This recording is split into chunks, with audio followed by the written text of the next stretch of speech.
Mañanas en Libertad, con Luis del Pino.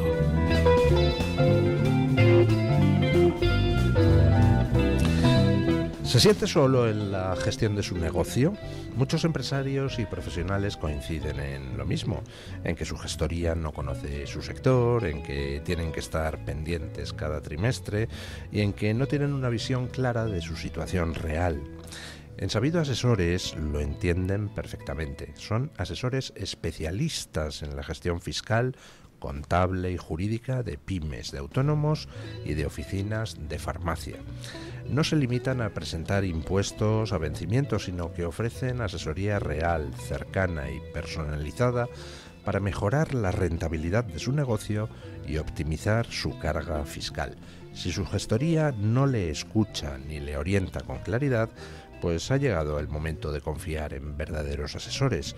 Contacte con Sabido Asesores en el 91 161 0347, 91 161 0347 o visite sabidoasesores.es. Sabido Asesores, profesionalidad, cercanía y confianza. Bueno, momento de empezar nuestra tertulia de hoy con don Mario Noya. ¿Qué tal está usted? Muy bien, Luis. Con don Matías Jove, con quien luego hablaremos del informe que han sacado sobre los vínculos de Cuba con el cártel de los soles. Buenos días, don Matías. Buenos días, don Luis. Encantado de estar aquí. Y bueno, tengo que presentar a alguien que lleva ya 2 derrotas sucesivas y en fin, eso se nota. Primero Navarra, que perdió en el concurso gastronómico, y el sábado el Madrid, que le dio un baño al Atleti de Madrid. Pero ¿cómo está usted, don Julio? Venía verdaderamente... Yo, si soy el creativo de esa campaña, presento, en fin, me meto debajo de la cama. Es que he visto que está Lamine Yamal en los carteles de Madrid, está potenciando, está divulgando que es muy bueno tomar Nesquik, no sé si lo habéis visto. Y he pensado que era Colacao, lógicamente, el que está pagando la campaña, ¿no?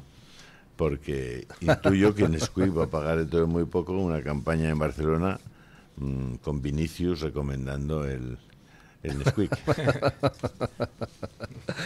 Bueno. Felicitar al creativo porque nuevamente ha sido un feliz hallazgo. Bueno, hoy me despertaba con una fotografía curiosa. Bueno, curiosa no, o sea, esperable, pero chocante. Esperable porque es una fotografía donde se ve a los miembros de Podemos reunidos con representantes del Partido Comunista Chino para hablar de la situación política y mediática en España. Fotografía que han difundido los mismos de Podemos, hablando de pues, lo bien que se llevan y de que habían mantenido una reunión. Pero decía yo que chocante porque resulta que en esa reunión entre los de Podemos y el Partido Comunista Chino pues estaban Ione Belarra, vale, es la líder de la formación. Estaba Irene Montero, vale, es su eurodiputada cabeza de lista a las elecciones europeas. Pero estaba también un señor que yo sepa ya no tiene cargo orgánico en Podemos y que se llama Pablo Iglesias, que debía de estar ahí para vigilar a ver que esas dos chicas, pues en fin, no digan tonterías en la importante reunión con el Partido Comunista Chino. No sé, me ha parecido una fotografía de lo más machista, aparte, por supuesto, bastante siniestra. Lo de Podemos con los totalitarismos asesinos es la monda, ¿no? Y fijaos en el vestuario de las mujeres. No he visto la foto. Pues sí, suelen ponerse muy discretas cuando van a ver a los asesinos. Y ya no, ahí no se ponen quefias. No, que esto es muy significativo. Y no es porque precisamente China sea el país, el mayor simpatizante de Israel. Pero este tipo de mamarrachadas como que las dejan de lado. Por cierto, de nuevo, repitamos, en China el que manda es el Partido Comunista. El Estado chino no vale para nada. El ministro de Exteriores chino no vale para nada frente al el responsable de Exteriores del Partido Comunista chino. Y así con todos los cargos duplicados que hay allí. Pero fijaos, ¿no? Que vayan dando lecciones estas, buenas para nada, ¿no?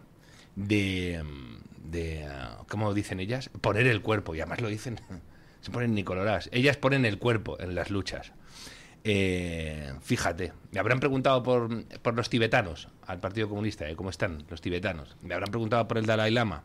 Le habrán dicho, oye, si no permitís a los tibetanos decidir sobre su futuro, vamos a vernos obligadas a pedir el boicot a China y a hacer cualquiera de nuestros espectáculos. ¿Creéis que han ido por ahí los tiros? Habrán preguntado por los uigures, ya que están muy... Por el genocidio, que ese sí se está cometiendo. Por el trabajo esclavo de los uigures. ¿Habrán preguntado o no? Por los abortos forzados a las mujeres uigures, por las esterilizaciones forzadas a las mujeres uigures. Y luego hay otra cosa que hace mucho China. Y fijaos, porque los que hablan de genocidios, esto también lo suelen escribir, los que han leído 2 papeles. Y es pues políticas que hizo mucho la Unión Soviética, sobre todo en tiempos de Stalin, y que lo hace China. ¿Cómo consigues disolver un problema nacional en territorios que están bajo tu férula? Trasladando población. Y hay veces que no es que echen a los tibetanos. Lo que hacen es meter a 2 millones de chinos Han, de etnia Han, en el Tíbet, y ya son mayoría, con lo cual diluyen el problema o dicen, bueno, pues ya está. Por ejemplo, la gente no es consciente de que si tú eres una familia uigur en la provincia china de Xinjiang, pues entonces estás obligado por el Estado a aceptar que en tu casa viva un tío de etnia Han, que es el que vigila pues que no puedas hablar a tus hijos en una lengua que no sea el chino, es el que vigila que no profeses tu religión islámica, y es el que vigila que no hagas nada dentro, en el seno de tu familia, en el interior de tu casa, que vaya contra las normas del partido. Que mire, que la gente ahora vaya a Twitter también y vea un mapa, porque cuando decimos a veces la región de Xinjiang, y además, como te suena a Xinjiang, pues te lo suena a broma. Xinjiang es inmensa, igual que el Tíbet. Es decir, que es que no estamos hablando de 2 rinconcitos sin el menor interés para el resto del mundo. No, son temas graves. Pues ya ves, ahí a Podemos, ¿no? Con el partido y el régimen más criminal de la historia. De la historia. El régimen del Partido Comunista Chino no se puede comparar siquiera con ningún otro régimen de la historia. Ni siquiera con el soviético. No, ni mucho menos. Y yo les recomiendo, yo lo puse una vez la gráfica en Twitter, les recomiendo que vean ustedes la gráfica de evolución de la tasa de mortalidad en el mundo. Bueno, esa gráfica de evolución pues es una gráfica descendente, de manera constante, sin grandes sobresaltos. Tiene 2 muescas. Tiene una subida con la pandemia del COVID, una subida notable. Y otra con Mao. Y otra con el gran salto adelante de Mao. Son las 2 únicas muescas que eso tiene después de la Segunda Guerra Mundial. O sea, la muerte en China fue de decenas de millones de personas, algunas de ellas, bueno, muchas de ellas de puro hambre. O sea, eso sí que fue una hambruna real. La gente se intercambiaba a los hijos para comerse al hijo del otro y no comerse al suyo propio. O sea, hasta ese punto llegó el gran salto adelante de Mao. Bueno, esto de Podemos y su querencia por los partidos comunistas es curioso. Pero todavía no les he visto retratados con el cubano. Debe ser que lo quieren mantener más en secreto, o sí han tenido reuniones. No hay ningún secreto, o sea, son exactamente lo mismo, y la relación de Cuba, del régimen cubano, con Podemos y sobre todo con EH Bildu. O sea, los viajes son continuos, muy expuestos, y esa red y esa coalición es una coalición que está, vamos, completa, es continua y muy estrecha. Lo que llama la atención sobre China, que estábamos comentando ahora, es una especie de ataque de celos, ¿no?, por parte del Partido Comunista, es Podemos. Y quien se está llevando el gato al agua aquí es Pedro Sánchez y Zapatero, que parece que en Madrid todo el mundo está cobrando del Partido Comunista China, y entonces rápidamente yo creo que ha ido Pablo Iglesias con sus mujeres a decir que el comunista en España es él. exacto. ¿Qué haces con esos desviacionistas del Partido Socialista? Bueno, yo creo que le viene bien a China, ¿no? Sí, y sobre todo al amigo Pablo Iglesias, a ver si le meten algo de financiación a Canal Red o algo por el estilo. ¿En condición de qué? No, pero ¿hemos sabido en condición de qué estaba ahí Pablo Iglesias? Pues no sé, supongo macho alfa, ¿no? De Eso no pueden- líder de la No lo EL, pueden, yo qué sé. que eso no se lo puede dejar a las mujeres, puede ser eso, o cómo va, ¿no? Claro, Habrán ¿cómo pensado va eso. a dejar a estas dos tontas a que Tampoco traten- se retiran de las fotografías ahora si no hay paridad. ¿Te has dado cuenta? ¿Cierto? ¡Qué basura son! Es que me pongo malo con esta gente. Me calientas, Julio. Me pinchas. A mí lo de, ¿Qué basura a son? mí el 5-2 me pone mucho peor, Bueno, la no, verdad. imagínate. 5-2, pero fíjate, nos comimos a posta, don Julio, muy mal hecha muchas cosas. Sí, lo que demuestra que en realidad no creen en nada de lo que dicen. Es decir, cuando hablan de democracia y te acusan y tal, y llaman a los otros fascistas y tal, esta gente no cree en nada. Todo es puro utilitarismo. Es decir, les sirve para sus fines, vale. Les sirve para acabar con la libertad de los otros, vale. Les sirve para imponer sus ideas, caiga quien caiga, vale. Les sirve para conservar el poder, vale. Todo lo demás les importa un rábano. Pero el problema no son ellos, siempre pasa lo mismo. El problema son los que les siguen. O sea, que no tienen medio cerebro. Pero no son oportunistas. Esto es como con Pedro Sánchez. Que hay gente que Tenemos lo que se merecen, decía un amigo son mío. unos fanáticos y su oportunismo está guiado por el fanatismo. Es decir, Sánchez jamás, para mantenerse en la Moncloa va a pactar con Vox. ¿Vale? Y Podemos, ni te cuento. Jamás van a hacer eso porque son oportunistas en el sentido de tengo que aliarme con fascistas del extranjero. Me da igual, eso sí. Sí les corre a favor de sus intereses. Eso lo dijo Pablo Iglesias. Lo dijo Pablo Iglesias cuando iba, además, sobrado. Ahora ya no se sobra tanto con estos temas. Lo dijo cuando le preguntaban por la financiación rusa o por Irán, etcétera. Decía que sí, chicos, pero que yo estoy a lo que estoy aquí. ¿Qué hizo Lenin? ¿Qué hizo Lenin cuando aceptaba el dinero y convertirse en peón de Alemania? Es decir, vale, sí, me parece perfecto. Pero sí tienen límites. O sea, su fanatismo impera sobre su oportunismo. Y su oportunismo está guiado por su fanatismo. O sea, lo que dicen es, ¿dónde me coloco mejor para subir? Y cuando suban, olvidaos. Mucha gente dice, ¿cómo llegan los países a estas situaciones? El espanto puro de una guerra civil.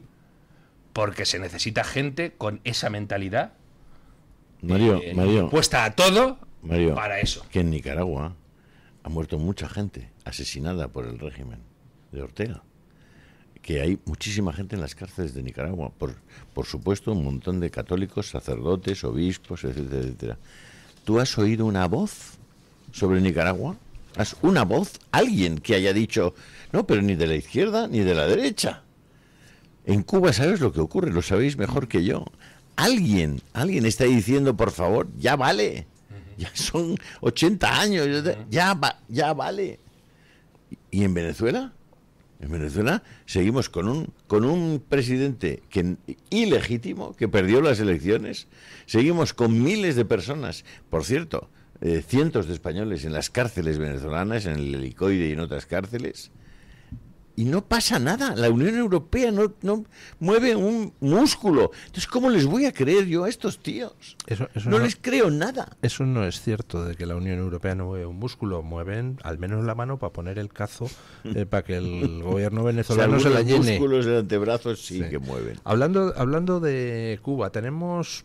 Yo no sé si comparten ustedes mi impaciencia, pero pasan los días, sigue sin terminar de caer el régimen de Maduro, Estados Unidos está bloqueando las costas venezolanas y parece que ya pues no transita un gramo de droga por esas costas. Estados Unidos ha emprendido una operación militar con estableciendo previamente todo el caso jurídico para fundarlo en que Venezuela es un narcorrégimen, en que Maduro es el jefe del Cártel de los Soles, pero el Cártel de los Soles no es algo ajeno a Cuba. Vamos, Cuba ha jugado un papel fundamental en la consolidación del régimen y por tanto del cártel, ¿no? Sí, yo creo que es muy importante, o sea, no es un tema histórico o simplemente una inquietud intelectual. Yo creo que es muy importante definir las cosas bien, porque del diagnóstico vienen después las operaciones, ¿no? Y lo que, ¿no? Las consecuencias que vamos a tomar.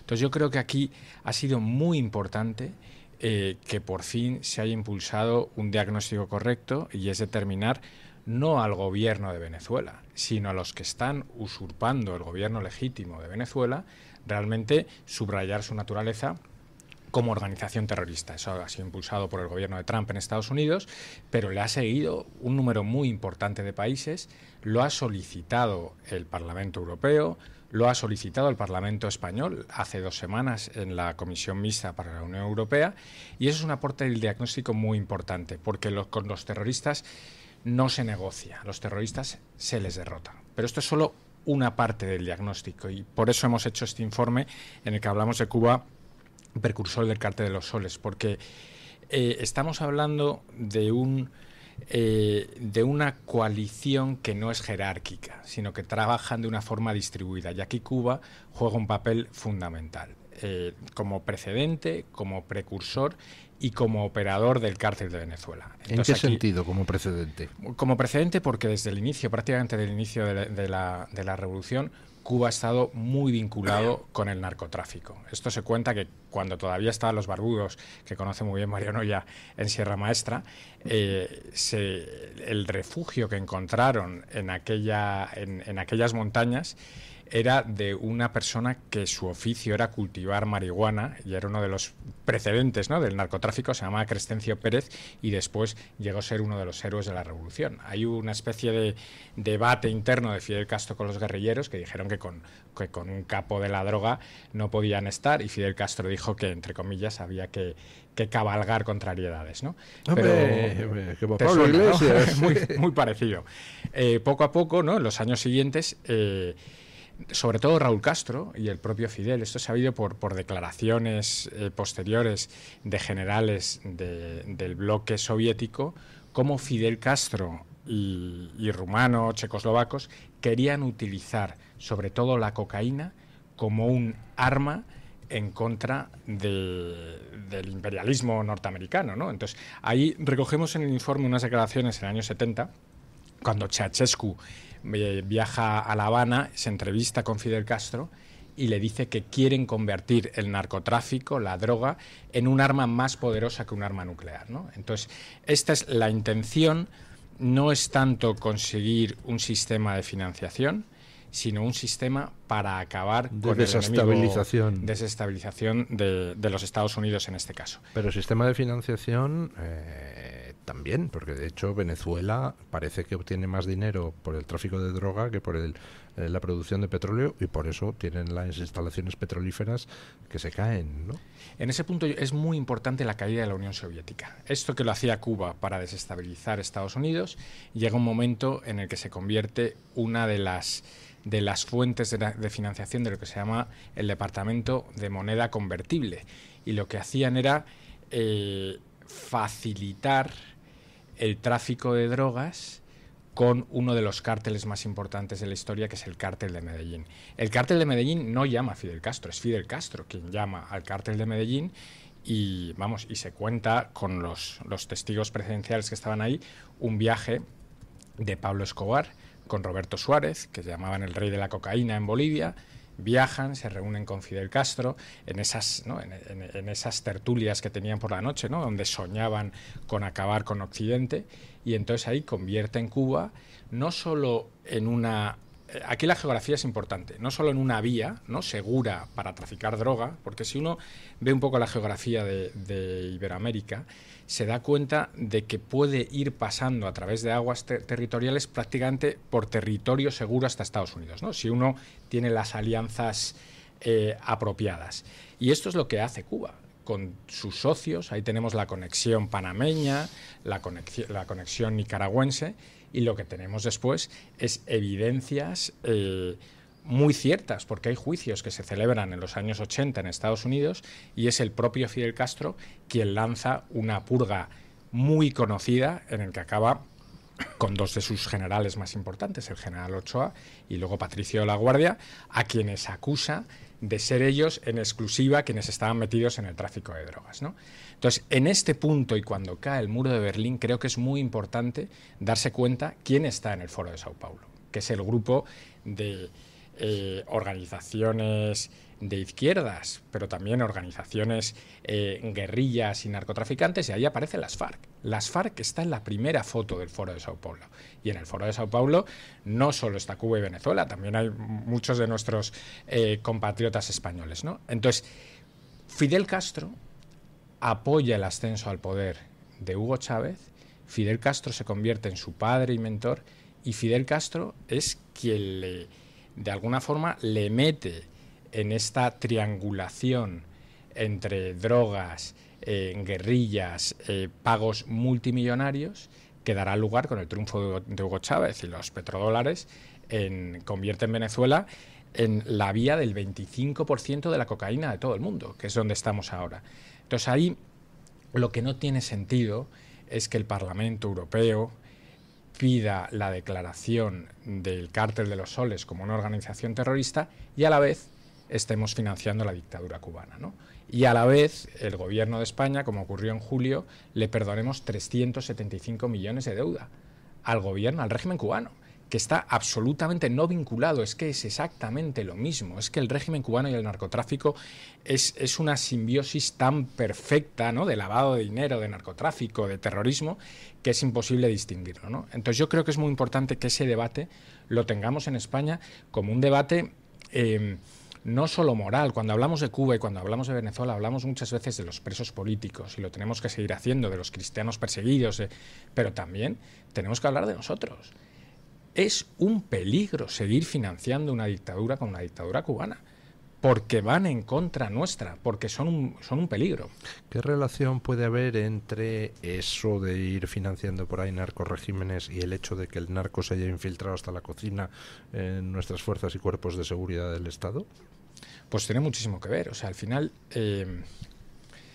ellos tienen, y esta simbiosis de la que hablaba es una simbiosis entre el narcotráfico y uno de los sistemas de inteligencia más poderosos del mundo, que era el soviético, que ahora está en manos de Cuba. Ellos saben muy bien cómo infiltrar las Fuerzas Armadas. El otro día el señor Tony Guedes, que vendrá ahora a la tertulia, contaba alguna anécdota de cómo los servicios de inteligencia cubanos son capaces de sacar las miserias o utilizar como chantajes las miserias personales de muchísima gente, ¿no? Tú al final es estudiar en un cuerpo de seguridad quién puede tener alguna debilidad, pues por el comportamiento sexual, porque le falta dinero, y ellos lo saben utilizar y lo utilizan hasta el último punto. Entonces yo creo que esa colaboración entre la contrainteligencia militar, el dinero del narcotráfico y la cobertura por parte de estados-nación a los que seguimos tratando como tal es muy peligrosa. Por eso creo que es tan importante dejar de tratar al gobierno de Venezuela como si fuera un gobierno legítimo. Ahora le doy la palabra. ¿Dónde pueden descargarse este informe los oyentes? A través de Twitter, de Cuba en Transición. Cuba en Transición. Vale. Esto que acaba de contar Matías, y que se cuenta siempre, ¿no? En las películas y... No, eso seguro que tienen un vídeo de alguien y tú lo das por hecho, pero a veces también casi como que lo archivas en los comentarios del imaginario popular, ¿no? Yo he conocido en La Habana, creo que lo he contado alguna vez, yo estuve en La Habana, en casa de un disidente, estuve con sus hijos, estuve con su mujer, estuve con su madre, comiendo, gente súper agradable, y de repente en la primavera negra del 2023 hay una batida represiva, acordaos, tremenda, y este hombre hizo una confesión diciendo que había estado pidiendo perdón porque había estado al servicio de la contrarrevolución, etc. Yo me quedé paralizado ahí. Entonces pregunté a mi querido y llorado Carlos Alberto Montaner y le dije, ¿qué ha pasado aquí? Y dice, seguro que tienen algún vídeo de él con algo. Y no me acuerdo cuánto tiempo, mucho tiempo después, lo vi en Madrid, en un acto también en defensa de los disidentes cubanos y tal, y me presentó a su marido. Claramente era un caso de un tipo que estaba siendo chantajeado por lo que acaba de decir Matías. Un hombre no puede tener marido. Que tenía una... No es posible. Una doble vida. Que no es posible que un hombre tenga marido. Puede aspirar a que le llamen marido a su compañero, pero nada más. El marido es de una mujer y la mujer de un marido. Pausa publicitaria y seguimos. Luis del Pino, Alba Vila, Javier Horcajo y José Javier Esparza son Radio Libertad. Mensaje de Marga para sus jefes. Oye, chicos, que muchísimas gracias por todos estos años juntos. Pero me lo voy a montar por mi cuenta, ¿vale? Que como siempre me decíais que llamándome Margarita me pegaba a tener una floristería, pues os he hecho caso. Me he lanzado y ya tengo el local. Se va a llamar De Flor en Flor. Cuando sabes que ha llegado el momento, estamos contigo. Descubre todo lo que te ofrece el Santander para impulsar tu negocio desde 0 euros al mes. Promoción válida hasta el 20 de enero de 2026. Consulta condiciones en bancosantander.es. Cuando lo sabes, lo sabes. Entre los primeros psiquiatras de España está el doctor Francisco de Linares Vivar. En el año 1935 fundó en Málaga el Hospital Psiquiátrico San Francisco de Asís. Desde entonces, en este centro se aplican las más modernas técnicas para curar al enfermo psiquiátrico. Llame al Hospital Psiquiátrico San Francisco de Asís al teléfono 952 20 14 64 o entre en la página web www.hospitalsanfrancisco.com. Presentamos Navarretinto, probablemente la mejor explotación de cerdos ibéricos de España, situada en la dehesa extremeña. Durante la montanera, los cerdos se alimentan de bellota de encinares sostenibles. Nuestra denominación es de bellota 100% ibérico. Mención exclusiva Pata Negra. Navarretinto tiene como norte la excelencia. Si le gustan los productos ibéricos, llámenos al 91 625 02 28. Con total garantía de satisfacción. La hispanidad, raíces, identidad y futuro. Nuestra historia es un legado que merece ser defendido. La hispanidad es orgullo, cultura y unidad. Es identidad, memoria y futuro.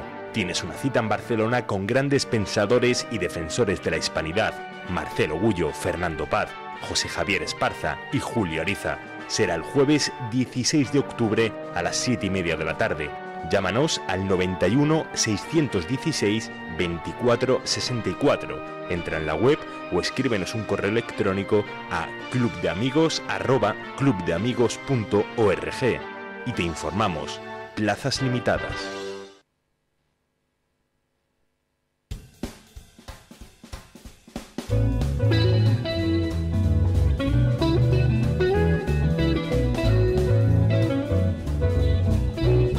Mañanas en Libertad, con Luis del Pino.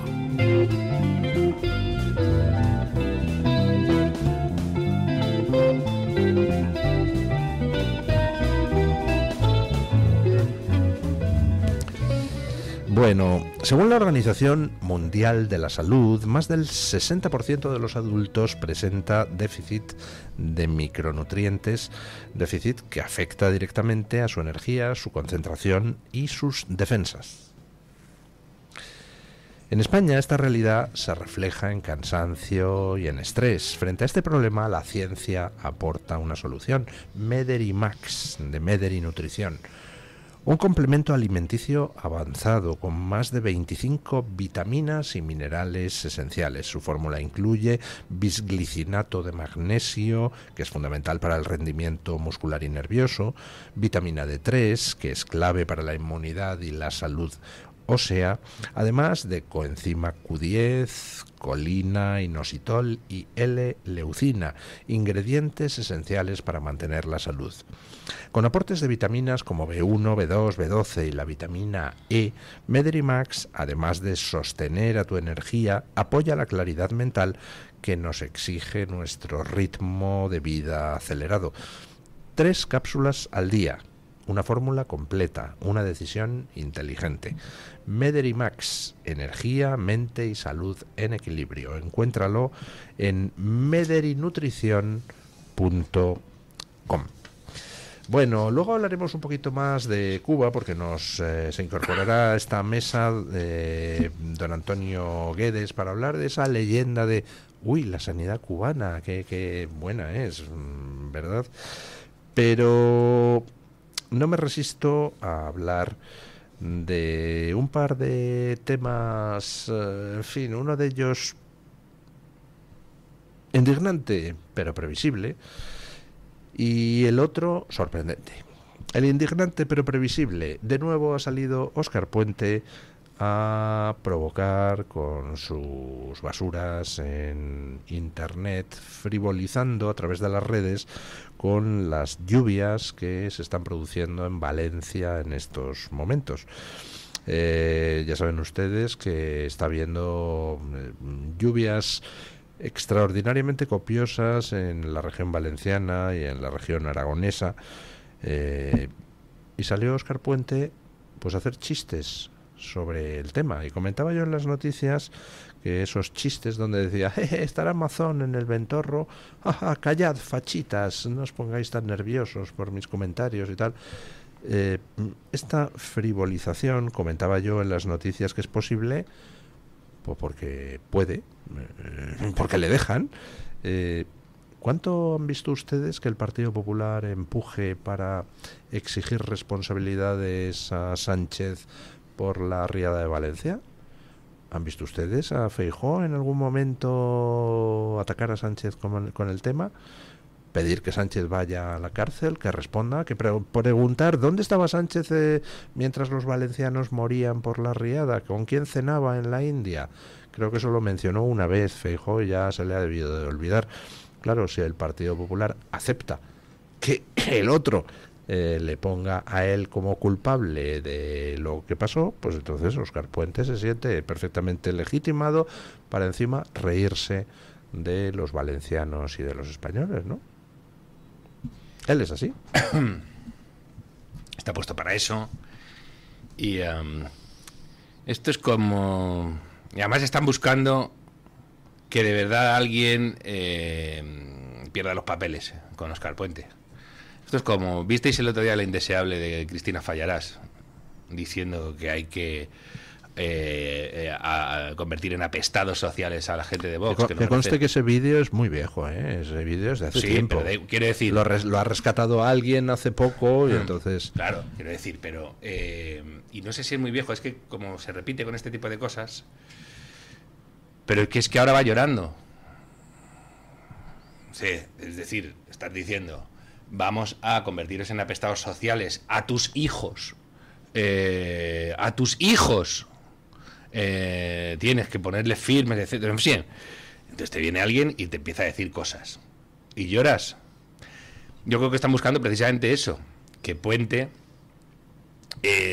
tenga algún día algún problema y ellos se conviertan en víctimas del odio de la extrema derecha, porque encima son genios de la propaganda, como se ha visto, ¿no? Ya habéis visto en España. De nuevo, el nombre que se asocia a la mala gestión de la pandemia es el de Ayuso, en vez de el de la banda de indeseables y criminógenos que estaban en el gobierno en aquel momento, empezando por Pedro Sánchez Cacejón y por Irene Montero. Sí, tía, yo creo que es que, tía, sí, la verdad es que la gente al final no fue por... Se rajaba por la pandemia, tía. No sé si os acordáis de esas declaraciones de la estadista. Me le preguntaron que por qué no había ido tanta gente a la manifestación. Sí, nos acordamos. Sí, tía. Entonces, con Puente va a pasar igual. ¿Cuál es la figura de comisario político? Urdazi, que joderse. Urdazi, en una tele que ha tenido a María Antonia Iglesias y que tiene al descalificable este que tiene ahora. Que es... O sea, digo yo que ese hombre no tendrá espejos, no se podrá, no sé, y que no se relacionará con mucha gente, porque le debe de costar ir por la vida. ¿Cómo se llama este? José Pablo López. José Pablo López. Sí. Son genios de este tipo de cosas y de poner a la defensiva a la derecha, bueno, a la derecha, al Partido Popular. Y les sale bien encima, les sale bien. Ya, Puente, podrían respetar en televisión española la ley de paridad, un heterosexual, un homosexual, por lo menos. No, porque es que últimamente no se respeta. ¿Qué sujeto este, por cierto? Y, de nuevo, ¿habéis visto lo que han convertido Radio Televisión Española? Que es que da vergüenza y asco. Están llorando también. Oye, que han dicho que cuando vengan nos van a echar. ¿Cómo? Es que si no os echan, cercamos la sede del partido que esté en el gobierno y que no les eche. Bueno, es una estafa organizada lo de Televisión Española. Es decir, que alguien pueda gastarse de verdad y creérselo 1.100 millones de euros en hacer una televisión. Nosotros sabemos lo que es hacer una televisión desde hace bastantes años. Y le puedo asegurar que se pueden hacer 50 televisiones con eso. 50 más o menos. Pero además con cobertura mundial, no con cobertura en España, mundial. Pues se gastan 1.100 millones. Tienen 6.000 personas. Y miles de personas las tienen paradas, mano sobre mano, sin hacer nada, desde hace décadas. Es decir, eso, cuando la gente si lo viera, porque claro, ojos que no ven, corazón que no siente, pero eso es un auténtico latrocinio lo que están haciendo. O sea, hablan de corrupción, y la corrupción de muchas personas que están robándonos a todos los demás. Miles de personas. Estafando al resto de los españoles. Es una cosa realmente... En tu cara, además, con tu dinero... comprando todo tipo de productos. Además, teniendo 6.000 tíos, los programas los compran fuera. Los compran fuera. Pero eso es como las cesiones de jugadores. ¿Y por qué este equipo ha vendido a este jugador o lo ha comprado por tal? Pues porque había alguien en medio que estaba muy interesado en que eso ocurriera. ¿Y por qué compran programas de 20 o le pagan 20 millones a la Charito al mes para tal? Pues porque alguien se cobra 10. Si es el Lazarillo de Tormes constantemente. Y todo el mundo callado. ¿Y dónde están las investigaciones de esas cosas? Si no estamos hablando de 100.000 euros, estamos hablando de decenas y de centenas de millones de euros. Y a pesar de todo eso, el Partido Socialista va a perder las elecciones otra vez, y las va a perder por mucha más diferencia que las anteriores. Es usted un optimista. Yo no. Hombre, yo quiero decir que si tienes a un Pedro Sánchez que controla el 90% de los medios, algunos directamente, otros indirectamente, con la política de subvenciones, y a pesar de ello la gente no le vota en masa, pues oiga, es que somos mucho más inteligentes los españoles de lo que pensamos, ¿no? Pero si es que a él le da igual que le votes en masa o que no, está gobernando. Y eso de que no va a gobernar, cuando lo vea. Pero vamos a ver, pero yo no sé por qué nos empeñamos en decir que gobierna Pedro Sánchez. No gobierna Pedro Sánchez, gobierna Bildu, gobierna Junts, gobierna Esquerra, ¿no? Que no gobierna Pedro Sánchez, que es mentira. Pedro Sánchez es la marioneta que han tenido la suerte estos tíos de encontrar y que les permite a ellos gobernar en toda España y controlarlo todo. Pero Pedro Sánchez, ¿qué va a gobernar? Pedro Sánchez disfruta del uso del poder, del entertainment que le da el uso del poder, el salir en los medios, de estar viajando todo el tiempo, de tener un Falcon, de conocer a... Ahí está. Tal. Sí, pero gobernar, las leyes son las que quiere Bildu, son las que quieren los cómplices de los asesinos de ETA. Son los cómplices de Esquerra Republicana de Cataluña, de los que excluyen a millones de personas en Cataluña y les levantan la mayor parte de sus derechos, a cambio de llevárselo crudo todo el día, como la mujer de Puigdemont. Bueno. Que si es todo mentira, es todo una puñetera mentira, una farsa. Pues está...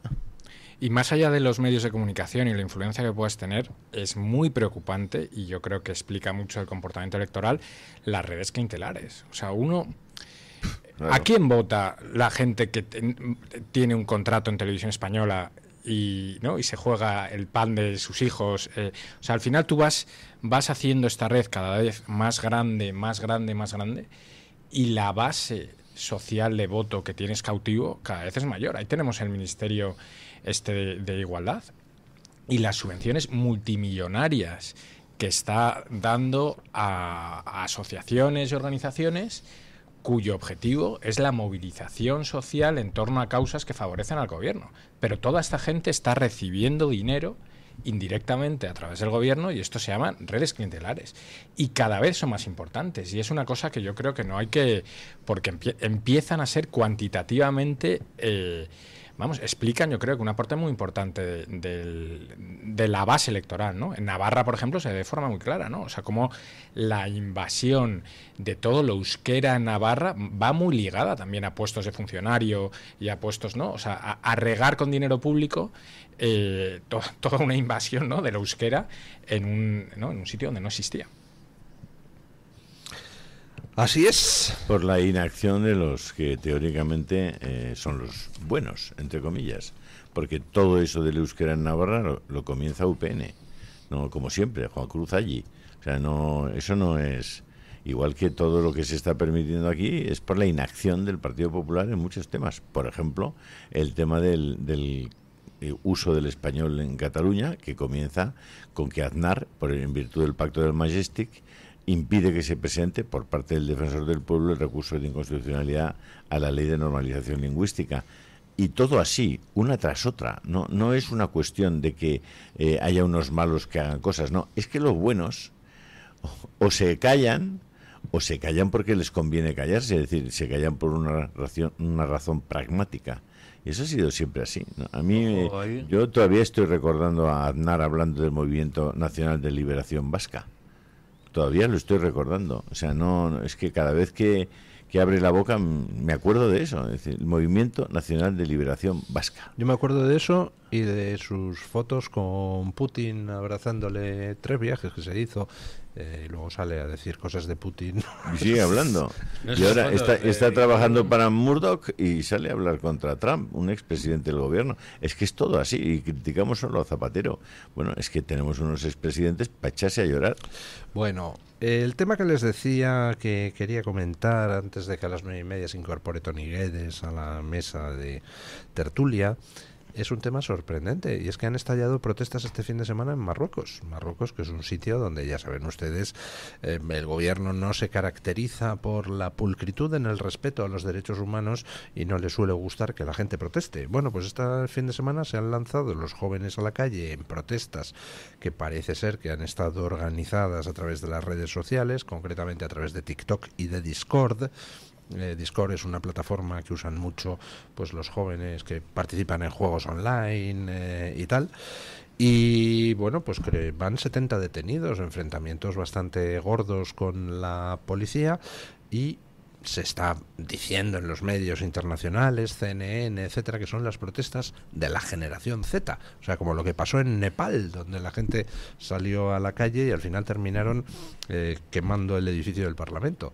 Bueno, yo no sé si esto va a tener alguna consecuencia o no, pero llegan las protestas en un momento donde pues la salud del rey Mohamed VI no parece que sea la mejor posible. ¿Tendremos cambio de régimen o de monarca en Marruecos pronto? No lo sé, pero yo creo que Marruecos es uno de los más importantes aliados de Estados Unidos. Toda la corte alrededor de Mohamed VI son israelitas, y por tanto supongo que tienen el tema muy bien amarrado. Estratégicamente Marruecos para Estados Unidos es importantísimo, y estando España al mando Sánchez, Marruecos cobra una importancia estratégica muy especial. Yo creo que estarán muy encima de lo que pase en Marruecos, al margen de que el control por parte de la policía y el Ministerio del Interior marroquí, que es poderosísimo y que tiene tentáculos en toda la sociedad. Es decir, el gobierno marroquí es un gobierno que se toma muy en serio lo de seguir ahí, porque el rey no tiene ninguna autoridad, ninguna credibilidad en muchas partes de la sociedad. ¿Por qué? Pues porque actúa como actúa, y porque desde el punto de vista económico pues es propietario de un porcentaje altísimo de la riqueza marroquí, de las empresas marroquíes, de las minas marroquíes, del gas marroquí, en fin. ¿Sabe usted cuál es el lema que coreaban los manifestantes en este fin de semana? Lemas reprochando a Mohamed VI que se gaste el dinero en estadios para el Mundial de Fútbol en vez de en hospitales, que es lo que necesita la gente. Qué demagogos. Fijaos, no sé si os pasa, cuando accede al poder el hijo de y es joven, al final se te sigue quedando en la cabeza que es el joven y lleva 25 años en el poder, 26. Mohamed VI lleva 26 años gobernando, ¿no? Y no pasaba con Assad. Y además siempre piensas, este es el tonto. El padre era el listo y este es el tonto. Cuidado con los tontos, que a veces hace más daño que los listos. Y el tonto trabajador que decían. Y hay otra cuestión, ojo, que además España, hay algo a mí que me deja loquísimo y es el desconocimiento brutal que tiene de sus vecinos, incluso, quiero decir, en términos sociales o generales. Nadie sabe nada de Portugal, nada. Cuando digo nada es nada. Sales a la misma a la calle y pregunta quién es el presidente de Portugal, el primer ministro. No sabe nadie nada del país que tienes pegado a ti. Y de Marruecos, menos. Con el que deberíamos integrarnos, además. Y de Marruecos, menos. Y Marruecos tenemos un problemón ahí, porque hay unos tipos que quieren hacerse con parte del territorio español y que tienen muy claro que podemos ser su... nosotros que se dice ahora que Ceuta y Melilla es el Interland español en África. Bueno, a ver si vamos a acabar siendo nosotros el Interland marroquí en Europa. Porque saben que pueden tener perfectamente una quinta columna. Los marroquíes que hay en España, ya os digo yo, que no son como los venezolanos, la mayoría. No son críticos del régimen, ni mucho menos. Y como los active, vamos a llorar. Como los active, vamos a llorar. Porque además ahí les da igual ser ateos, son ateos, laicos, creyentes de izquierda y de derecha, son todos de la monarquía. Y como ponga aprietas las filas, se pone aprietas las filas todo el mundo. Es verdad que Marruecos, en teoría, tiene su posición geoestratégica muy asegurada, pero también la tenía Irán, también la tenía Turquía, también la tenía mucha gente que acaba donde acaba. Y Argelia, no se olvida lo que era Argelia. Y países que parecen los más tranquilos del mundo y donde jamás podía haber, pueden acabar cayendo en la barbarie más abominable en cuestión de meses. De la guerra civil argelina. ¿Quién iba a decirte que Argelia... Mira Libia. Mira Libia, que tenemos que ver ahora cómo a Sarkozy le condenan a 20 años por financiación ilegal, pero no por meterle un palo por donde más pecado había el señor Gaddafi. O sea, es que el señor Gaddafi muere porque iba a revelar todo el proceso de financiación del señor Sarkozy y el famoso del tema del Lockheed, creo que se llamó, ¿no? El avión, sí. Bueno, el señor Gaddafi la matanza de matan a Gaddafi para evitar que hablara de la financiación de Sarkozy en Francia. Bueno, ¿Y cómo está Libia desde entonces? Pero es que además ahí tenemos otro problema. Los franceses. Las famosas revueltas de la primavera árabe. Que además es muy fácil de decir aquí. Bueno, claro, dile tú a un joven marroquí que se tiene que aguantar, que lo mejor que puede tener es Mohamed VI ahí. A lo mejor te dice, pues no quiero ser como vosotros y que pueda decir Pedro Sánchez, descanse en paz en la calle sin que me pase nada. Lo quiero decir de mi rey. Problemas, y tú puedes decir, pues todos, vais a tener todos porque vas a caer en el caos. Ya, pero díselo a él. Porque este tipo de países suelen tener revoluciones generadas por cuando tienes más expectativas. Es decir, los egipcios fue un caso extraño, pero los sirios, etcétera, era cuando estaban bien y querían estar mejor. O sea, no cuando estaban muriéndose de hambre. No se revela nunca un pueblo que se está muriendo de hambre. Está intentando no morirse de hambre. Es cuando empiezan a progresar y dicen, bueno, pues ahora este se quita de en medio. Cuidado, porque encima España no tiene muchos mecanismos de intervención sensata en Marruecos. Y como en Marruecos se pongan las cosas feas, Marruecos de nuevo es el típico caso de gente que jamás asociarías con el islamismo hasta que les veas cortar cabezas. Con Argelia nadie se lo imaginaba, con Siria nadie se lo imaginaba, con Libia, ¿qué decían de Libia? Ha convertido Libia en el país socialista, acordad del libro verde y tal, ¿no? A ver, Mario, Toma. Estuve el sábado, no quiero recordarlo, en el Wanda. El Wanda es un estadio de fútbol del Atlético de Madrid del Atlético de Madrid, es un estadio de fútbol, ¿vale? Tú llegas al Wanda, que es precioso, por cierto, yo no había estado nunca, es el campo más bonito que he visto nunca. Es una pasada. Muy bonito, está muy bien. Vale. Todo el campo, con publicidad de Arabia Saudí. Ah, claro. Es que el campo se llama Riyadh. Riyadh. A ver si nos entendemos. O sea, que quien tiene el fútbol español son Emirates, Qatar Airlines y Arabia Saudita. O sea, nos han tomado ya eso. Luego van tomando las universidades, ¿no? Pero empiezan por el fútbol, que es donde está todo el mundo, donde está la base social, que identifica una cosa buenísima, Arabia Saudita o Qatar o Emirates, con eso gente buenísima y respetabilísima y todo el mundo tragando en el Wanda, Arabia Saudita. ¿De qué estamos hablando? ¿De Cuba? Pues si son lo mismo. De China. Y aquí los occidentales están listos esto es una democracia cojonuda. Sí, en lo que más mueve gente en España, que es el fútbol, resulta que mandan Emirates, Qatar y Riyadh. ¿Estamos de broma? O sea, ¿nos vamos a poner a pensar algún día? ¿O vamos a seguir durmiendo? No, como meten goles, tú como ganó más... ¿Qué más da? Es una tontuna generalizada. ¿Qué esperamos? ¿A que nos compren la Complutense de Madrid también? Bueno, ¿Y la Autónoma? Es que no la han comprado ya. Pues probablemente. Pero es que todo... O sea, vamos a... Es que Occidente, que no me hable de valores ni de derechos humanos. Aquí lo único que cuenta es la pasta. O sea, si tienes pasta, macho, tranquilo.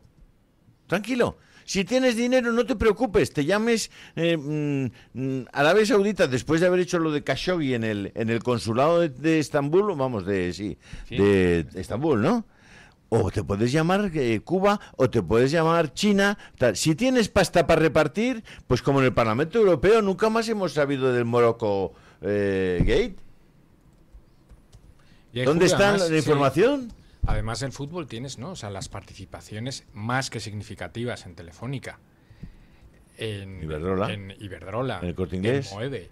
O sea, tenemos la penetración, si le podemos llamar así, de dinero directamente árabe en empresas estratégicas españolas, es evidente. Que sea peligrosa, yo creo que lo es. Pero no hay un debate en España sobre ese tema, que yo creo que debería preocuparnos, porque además el sur, la frontera que tenemos, la frontera sur española, es una de las fronteras más peligrosas del mundo. No hay que darle la vuelta al mapa.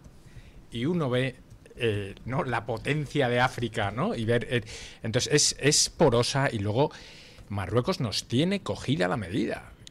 O sea, enseña la patita y nosotros le regamos de millones, ¿no? Entonces yo creo que ese es el marco, el contexto que no tenemos en el debate público y político. Yo creo que lo que tiene cogido Marruecos no es la patita, sino otra cosa de Pedro Sánchez, pero bueno. Mira, pero lo que le falta... Tú calienta encima, Julio.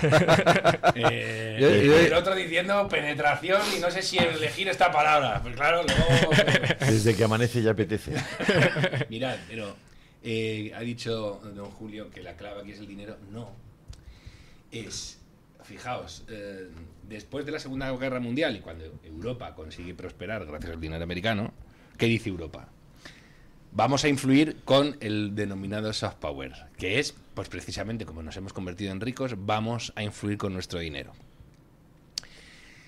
Y te encuentras con que en Europa al final sí que ha dado, como dice don Julio, igual si te vienen con dinero, en fin. Ellos no. Vete con dinero a Arabia Saudí, Julio, y diles, oye, te doy 8.500 trillones de dólares y voy a poner una iglesia al lado de la mezquita, de la gran mezquita de la Meca. A ver qué te dicen. Dales todo el dinero, todo. ¿Qué te van a decir? Pero es evidente. Claro, Mario, entonces hay una cuestión que es Europa. Que ellos se lo creen, tío. A exportar sus valores y no. Y los otros están jugando muy bien sus bazas de influencia. Con, encima, esto es interesante, paradójico, porque ese dinero lo producen gracias a nuestros conocimientos. Es decir, esta gente tiene un montón de pasta porque los ingenieros europeos occidentales les han enseñado a gestionar la cuestión del petróleo. Y entonces han dicho, pues muy bien, gracias por vuestro know-how, y ahora vamos con nuestro dinero a corregir los defectos de vuestras sociedades.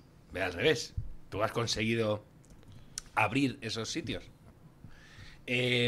Por otro lado, ¿quién es el que lleva la agenda aperturista en Arabia Saudí?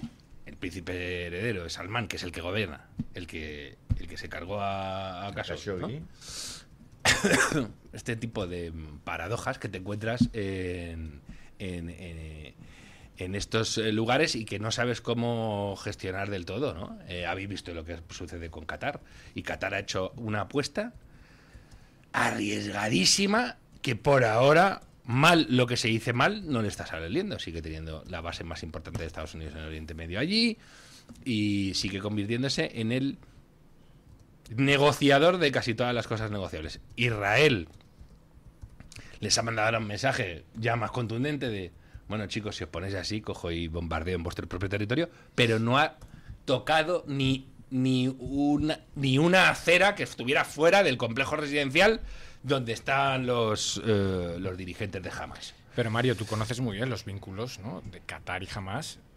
No son estrechos, son estrechísimos, ¿no? Claro. Sí, parece que Donald Trump les ha aconsejado al oído que rompan esos estrechos vínculos. Claro. Pero vamos, Arabia Saudita es el paradigma. O sea, Arabia Saudita tiene 34 millones de habitantes, de los cuales son solamente ciudadanos el 18. El resto no son ciudadanos, es decir, no tienen derechos, no votan. Así de sencillo, así puedes llevar un país como quieras.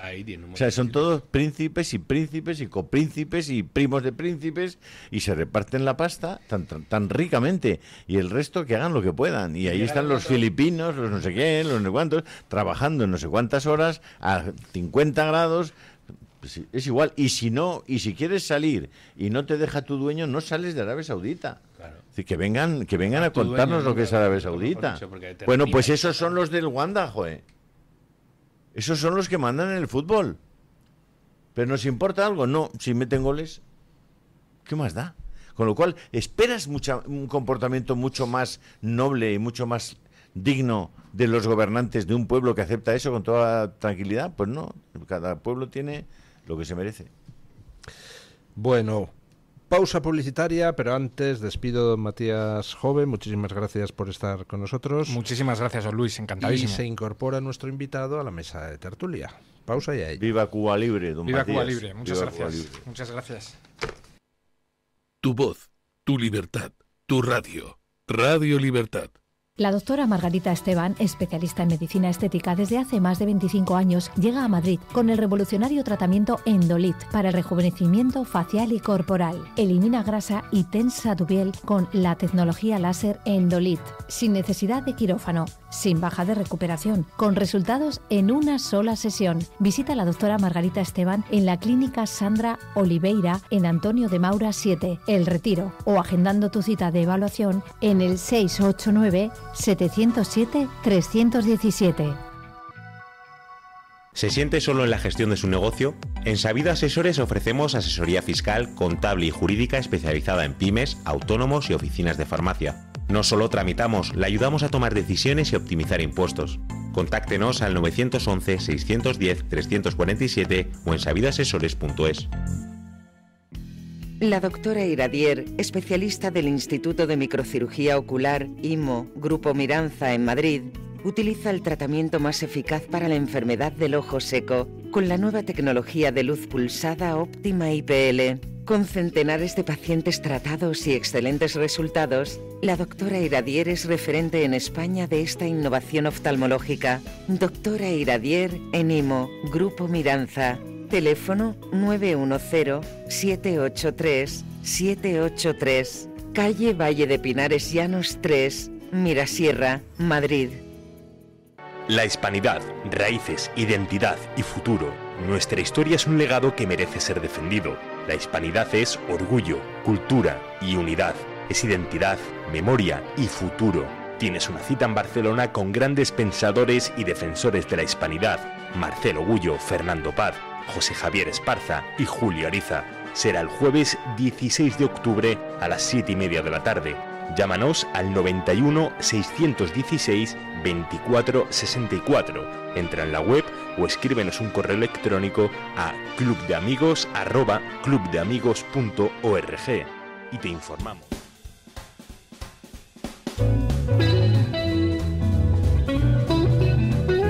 Mañanas en Libertad, con Luis del Pino. Bueno, tenemos con nosotros en nuestra mesa de tertulia a don Antonio Guedes. ¿Qué tal está usted, don Antonio? Muy bien, ¿qué tal, Luis? Muchas gracias por invitarme.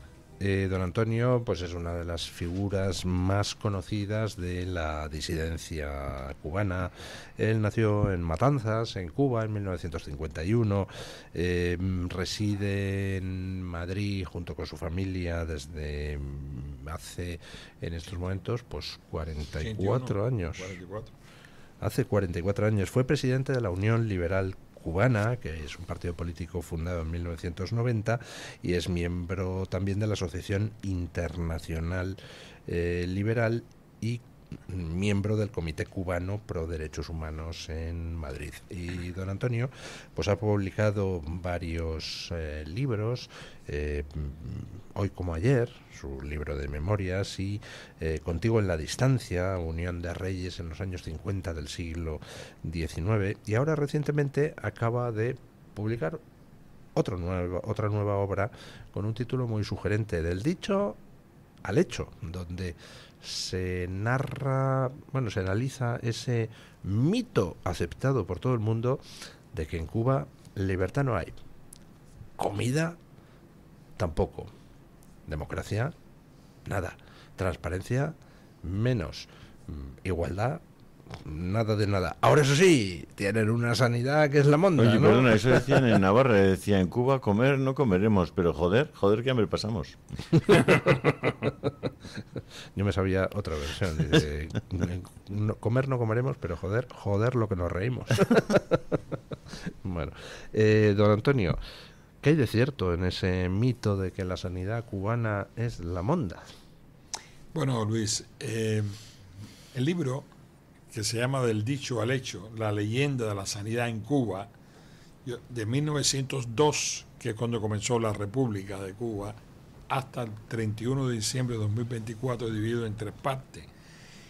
Es falso que Cuba ese mito es una potencia médica desde 1959 hacia acá. Pero claro, los mitos se basan en 2 hechos fundamentalmente: la ignorancia, el desconocimiento, pero también en la mala fe. En la propaganda. En la propaganda, en la mala fe. Y en este caso hay mucho de mala fe y de propaganda en el mito. El régimen de Cuba, que es un régimen comunista, totalitario, que lleva ya 66 años en el poder, igual que todos los regímenes comunistas, son minuciosamente ineficaces, pero sin embargo son eficaces en 2 temas. Uno, en la propaganda, la imagen que exporta, y la inteligencia. No la inteligencia cognitiva, sino la inteligencia de penetrar todos los servicios. El espionaje, la cloaca del Estado. La cloaca del Estado. ¿Vale? Entonces, ellos han intentado durante todos estos años vender que el régimen cubano es una potencia médica. Y en eso, sí, desgraciadamente le ha dado bastante buen resultado. Yo tengo muchos compañeros médicos.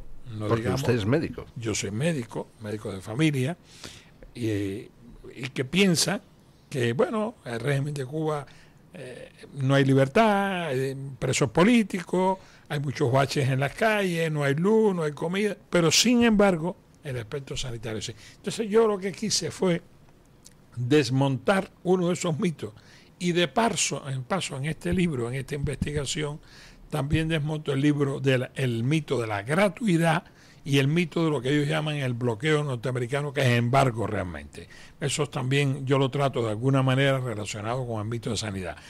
He hecho este libro de tipo académico, pero potable, para que sea leído por la mayor cantidad de personas, no purista. ¿Cuáles son las conclusiones fundamentales? La ¿La sanidad cubana funciona? Porque No. es que yo veo unos vídeos por internet sacados de Strangis de Cuba, donde se ve unas instalaciones, en muchos casos cochambrosas, en hospitales y dispensarios cubanos, con lo cual pues, no puede ser muy buena la sanidad cuando tienes ese tipo de instalaciones. Sí, ¿no? eso es evidente en los últimos 15 o 20 años. Y en los últimos meses ya la debacle es total. Ya nadie con dos dedos de frente, con una mínima información, se atreve a defender eso. Pero en el libro mío, yo precisamente desmonto que nunca Cuba fue un mito. Por eso es un libro de investigación, un libro académico. Porque ahí no omito mi opinión, ni la opinión de la oposición, ni de vídeo, ni de un turista que vaya a Cuba. No. Usted va a los datos. A los datos. Puros y duros, Puro y duro. recabados por organismos internacionales. Y los organismos nacionales del país, opiniones de los funcionarios cubanos. Yo cuando hago un comentario de lo depauperado que ha estado y que está la sanidad cubana, al mismo tiempo lo estoy fundamentando en lo que sacan los periódicos oficiales de Cuba, los datos oficiales de Cuba. Por lo tanto, no es rebatible, porque claro, si yo escribo un libro con mi opinión, pues claro, o de opinión le de... pueden contradecir. Claro, me pueden decir, bueno, esa es su opinión, ese es su punto de vista, o incluso con los datos que se sacan hoy en día en vídeo, pueden decir, bueno, sí, pero hay esta otra realidad. Sin embargo, esto está basado en sus propias palabras y en los organismos internacionales que ellos han penetrado. Y sin embargo, por eso el trabajo va dedicado a ese objetivo de la desmitificación del mito y al mismo tiempo basado en temas académicos.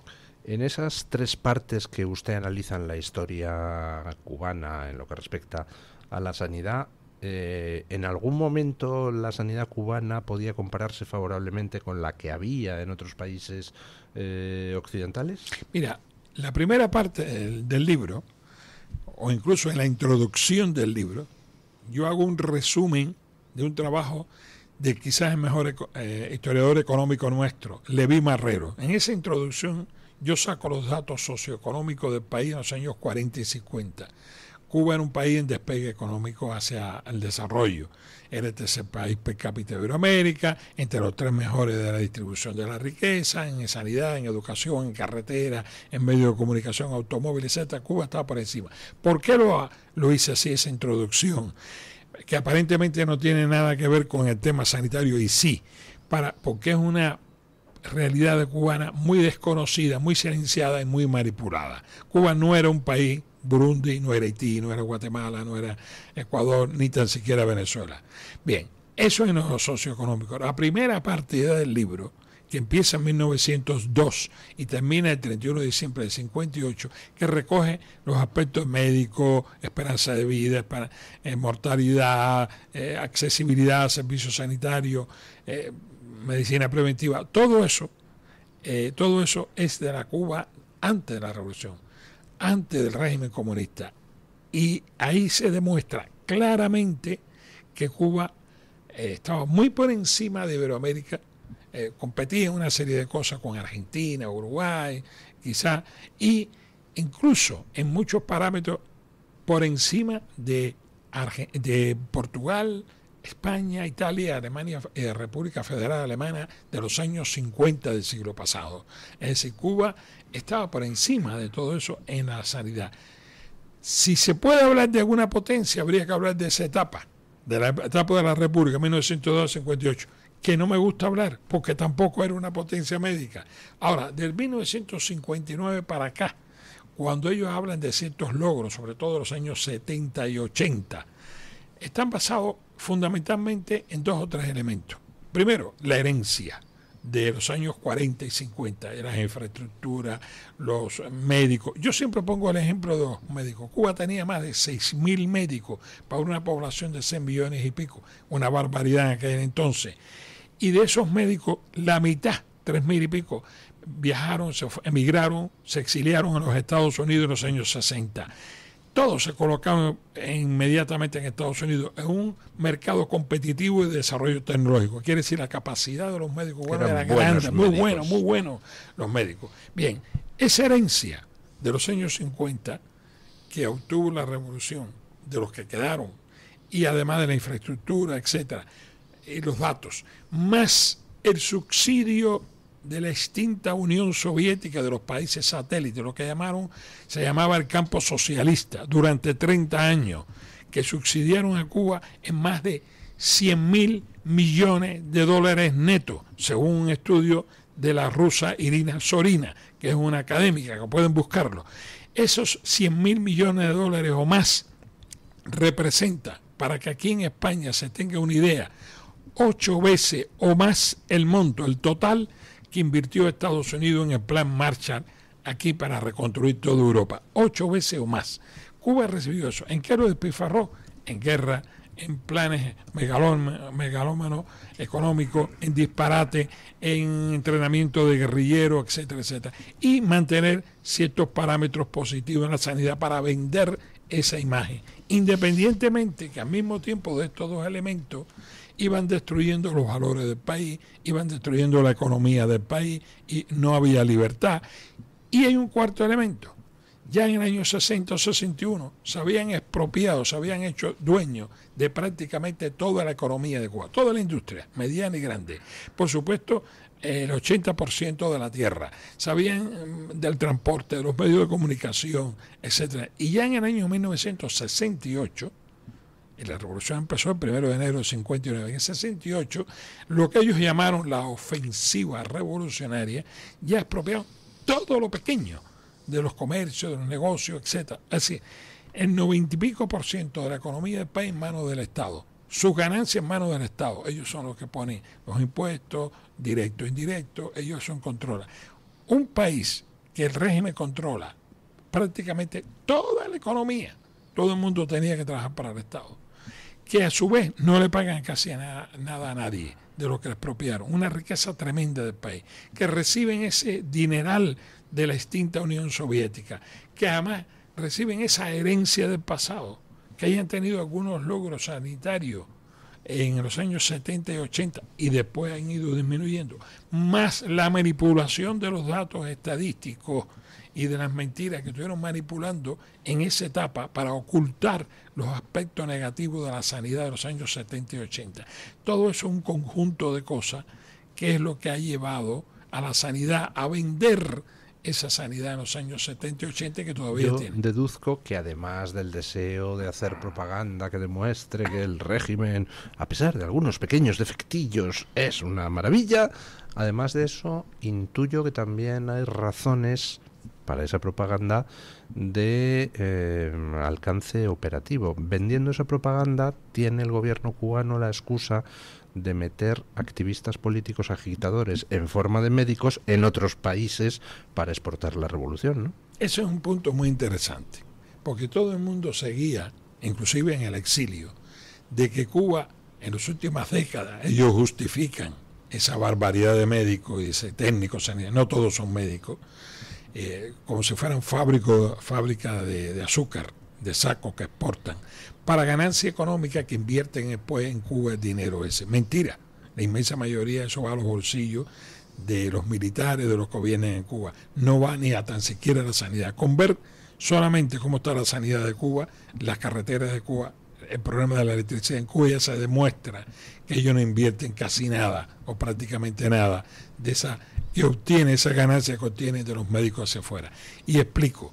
Cuando ellos, a través de organismos estatales del gobierno cubano, hacen convenios con decenas de países en el mundo, y no piense solo que son países africanos, asiáticos o de América, como Venezuela, lo hacen en Europa. En el sur de Europa hay 2 regiones que el gobierno de Cuba, el régimen de Cuba, ha hecho convenios con esas regiones para exportar médicos y técnicos, de los cuales el gobierno cubano recibe al 80% del dinero del salario o más del 80% en muchas regiones y el resto para ese médico. Es una explotación y una violación del organismo internacional del trabajo, de la cual Cuba es signataria. Ese dinero es para el Estado cubano. No. En algunos países que ha habido protesta y presión, no, tenemos que pagarle directamente al médico porque pues si no podemos tener un problema con los Estados Unidos, que se le paga al médico, el médico en 24, 48 horas coge ese dinero y deposita después en una cuenta del Estado cubano. Es decir, se quedan con la mayoría del dinero, son los esclavos de bata blanca que le llaman. Le retiran el pasaporte, no le permiten tener relaciones con mucha gente dentro del país. Si desertan, como dicen ellos, como si fuera un ejército, y de hecho es como un ejército, porque todo médico cuando se gradúa es teniente de la reserva militar, claro. Es militar. Entonces ellos tienen problemas la familia en Cuba, no les dejan sacar los títulos. Después, para poder trabajar, si dejan la misión, como le dicen ellos, están perdidos. Pero es que, como me preguntaba, lo de la inteligencia, la penetración, por un lado ya están cumpliendo la cuestión económica, de ganancia. Por otro lado, la propaganda, porque todo el mundo dice, ay, mira qué buenos son Cuba, qué solidaria Los es. exporta médicos. Exporta médicos, quiere decir que es una potencia médica, ¿ves? Esa es la imagen. Pero el tercer factor es ese de la inteligencia. Esos médicos, de alguna manera, trabajan o en academia, o se hacen amigos de periodistas, o de empresarios, no digamos los que van a estudiar a Cuba, como latinoamericanos a una escuela internacional, y ¿sabes qué buena es Cuba?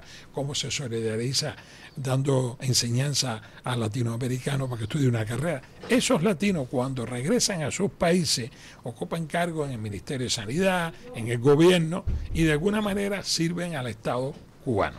Es decir, hay tres factores: la inteligencia, que es la penetración, y por otro lado la propaganda y la cuestión económica. Pues les repetimos los datos del libro. Autor Antonio Guedes, título Del dicho al hecho, la leyenda de la sanidad en Cuba, 1902-2024. Muchísimas gracias, don Antonio. Si me permite, yo le invitaría a todo español que me está escuchando que le regale un libro a su médico, a un periodista, a un empresario que hable sobre este tema. Porque el tema de Cuba no es de 66 años. Hay gente incluso en España, Sumar, Podemos y mucha gente de la izquierda que todavía son románticos de esa imagen que estuve escuchando previamente. Románticos no son, siniestros bastante. Bueno, románticos siniestros. Muchas gracias, don Antonio. Y antes de dar paso a los oyentes, una noticia que ha salido del tema de la operación castellana. Chamartín. Perdón, la operación Chamartín. Sí, lo he visto en el Confidencial. Bueno, ahí están los reversionistas exigiendo que aquellos terrenos que se les expropiaron para hacer vías de tren, para hacer estación de tren y otros servicios, resulta que al final se lo queda el BBVA poniendo 0 euros y prácticamente les dejan sin sus derechos en un episodio muy, muy oscuro que protagoniza Ábalos como ministro de Obras Públicas, en el que se innova, es decir, se modifican las condiciones básicas de un contrato, en el que los reversionistas tenían derechos, y a partir de esa innovación, hecha unilateralmente por la Administración, en este caso por el Ministerio de Obras Públicas, esas miles de personas que tenían sus derechos los pierden. Nadie sabe exactamente por qué, nadie sabe quién impulsa y quién anima a Ábalos a firmar esa innovación que no tiene. Entonces, ¿qué ha hecho la Audiencia Nacional? Pues acaba de aceptar a trámite una denuncia por esa innovación aparentemente ilegítima e inexplicada, que favorece a los intereses del BBVA, que por cierto está inmerso en este momento en una operación de absorción, en una OPA sobre el Sabadell, y en la que, a partir de la aceptación de esta demanda por parte de la Audiencia Nacional, el BBVA tendrá que explicar cosas y tendrá que dotar cosas. Bueno, pues quien nos va a dotar a nosotros de una calificación no demasiado positiva hoy es doña Carmen Carbonell, porque nos hemos comido un par de minutos de su tiempo, que es el tiempo de los oyentes. Eso es lo que le iba a decir, don Luis, el tiempo de la audiencia, el tiempo de los oyentes, porque ya saben ustedes que la semana pasada y la anterior tuvimos un torneo gastronómico, ya hemos terminado con el torneo gastronómico. Hoy teníamos una pregunta de peso. La pregunta es la siguiente: hace 40 años que España se incorporó a la Unión Europea. ¿Cómo valora usted nuestra pertenencia a la Unión Europea? Y dábamos 4 opciones: la primera muy positiva, la segunda positiva, la tercera negativa y la cuarta muy negativa. Bastante pesimistas están nuestros oyentes. De momento va ganando con un 39% de los votos la opción de que es negativa, pero es que le sigue con un 38% de los votos la de que es muy negativa. O sea que la gente está viéndolo bastante mal, ¿no? Más del 70% de los encuestados considera que la cosa está fea. Hay un 4% que dice que es muy positiva y hay un 19% que dice que simplemente es positiva. Y atención a los comentarios. Paula en Twitter dice que cree que hemos ganado cosas buenas, pero las malas van ganando. Añade como ejemplo las malas gestiones y decisiones, que es lo que tienen. La Europa de ahora es un pozo de corrupción abocado al desastre y la destrucción. José Ángel Moreno Núñez dice que hace 40 años España se adhirió a la Comunidad Económica Europea, que no era la Unión Europea. Esa adhesión fue positiva en general, a pesar de la errónea reconversión industrial, pero ha sido la llegada de la Unión Europea, en especial el gobierno de Ursula von der Leyen, lo que nos está hundiendo. En las publicaciones de YouTube, Rafael RR Sin dice que es un robo descarado. Noctis dice que pese a todo lo negativo cree que el cómputo general es positivo. Lo que podría haber sido esta calamidad de gobierno con la peseta en sus manos, pues se ha quedado en nada. Sin embargo, también hay quien añora la peseta. Manuel Sanz dice que la Unión Europea es un timo a nivel monetario y que nos teníamos que haber quedado con esa peseta.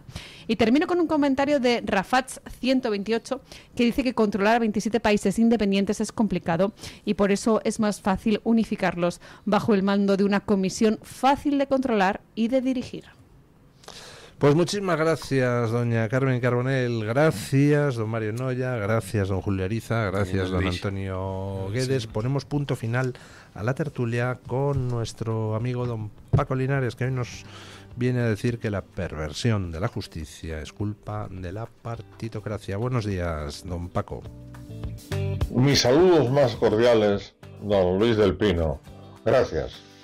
Es un tema del que he hablado muchas veces y que mientras tenga fuerzas seguiré defendiendo. La separación de poderes que pregonizó hace casi 300 años Montesquieu.